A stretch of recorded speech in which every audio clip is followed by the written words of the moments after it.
In this guide, I'm going to show you how you can check Instagram watch history. Before we do get into this guide, make sure to like the video and subscribe to the channel with all notifications on. It really does help the channel and it lets us know that you want more content like this.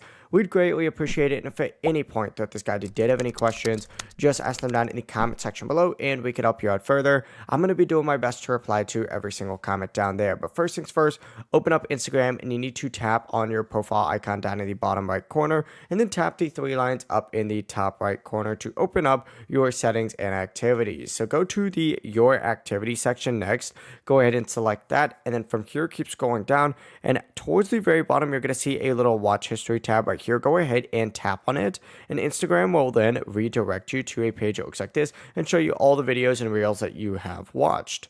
Now you could sort the list by newest to oldest, oldest to newest, who posted it. There's actually a lot that you can go ahead and customize on here, which is pretty cool. Like you can filter by a specific date or search for videos from, once again, a certain profile, Becky Hill, for example. But that is how you could find your Instagram watch history. If you guys had any questions, ask them down in the comment section below and we can help you out further. I'm going to be doing my best to reply to every single comment down there. Before you do leave this guide, make sure to like the video and subscribe to the channel with all notifications on. It really does help us out and it lets us know that you want more content like this. We'd greatly appreciate it. Have a great rest of your day though. Peace.